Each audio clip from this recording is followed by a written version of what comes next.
আসসালামু আলাইকুম, কেমন আছেন সবাই? আজকে ছোট্ট একটি ভিডিও ব্লগ নিয়ে আপনাদের সামনে হাজির হয়ে গেলাম। আপনাদের সাথে শেয়ার করবো বলে আজকে আমি কী করতেছি। আসলে কিছুদিন যাবৎ মেহমান বাসায়। আলহামদুলিল্লাহ, মেহমান অবশ্যই আল্লাহরই নিয়ামত। মেহমানের জন্য না চাইলেও নিজেরও ভালো খাইতে হয়। তো মাংস টাংস আর ভালো লাগতেছে না খাইতে।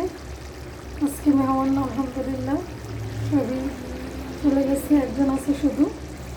তো ভাবলাম যে আজকে একটু অন্য কিছু করি, বাসায় আর মাংস কারোই ভালো লাগতেছে না। সেজন্য আজকে আমি কী রান্না করছি আপনাদের সাথে শেয়ার করি। এটা হচ্ছে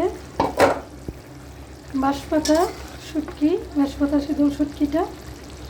এই যে আমি এটা পেঁয়াজে সুন্দর মতো গুঁড়া করে নিচ্ছি। এটা এখনও পুরোপুরি রান্না শেষ হয়নি। এটা আমি একটু পেঁয়াজ দিয়ে জাস্ট কষাচ্ছি শুটকিটা। এটাতে আমি ধনিয়া পাতা, কাঁচামরিচ এগুলো একটু অ্যাড করে নেব।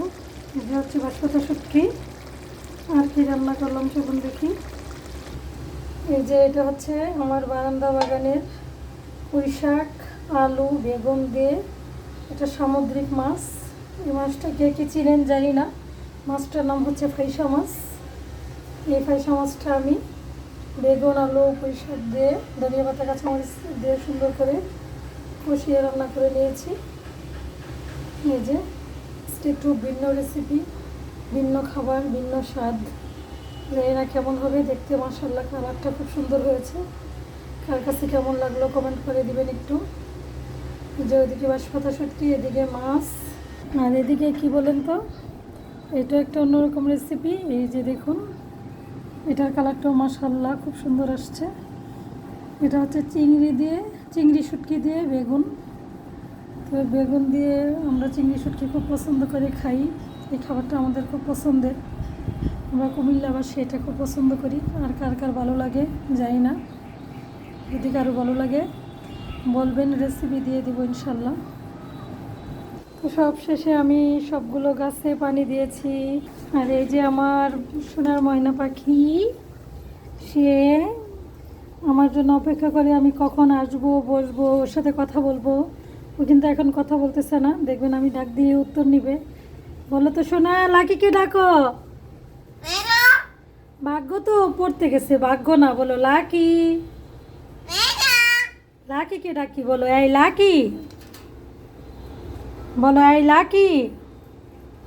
এই যে আমি ওকে পানি দিলাম।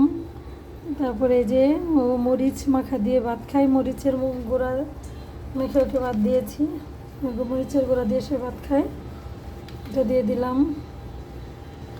তারপর এই যে এপাশে আমার একটি বারান্দা, এপাশে গাছে আমি পানি দিয়ে দিলাম, গোলাপ ফুল গাছ। তারপরে এই গাছগুলোতে আমি পানি দিয়ে দিলাম।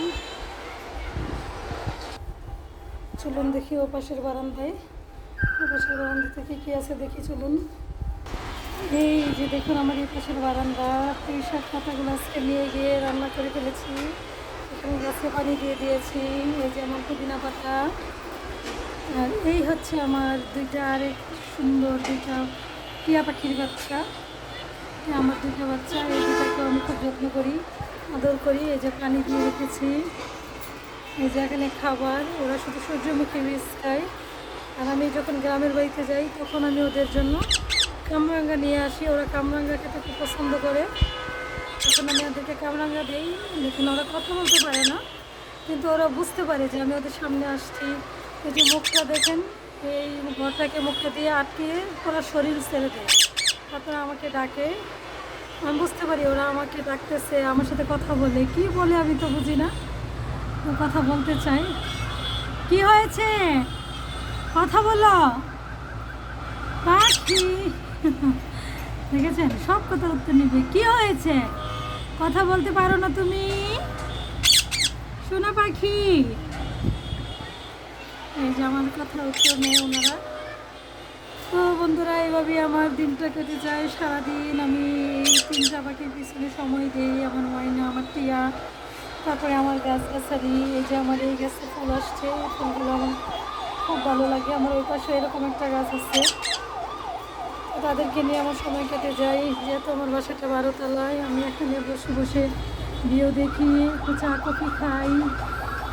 তো সারাটা দিন এইভাবে সময় পার করি।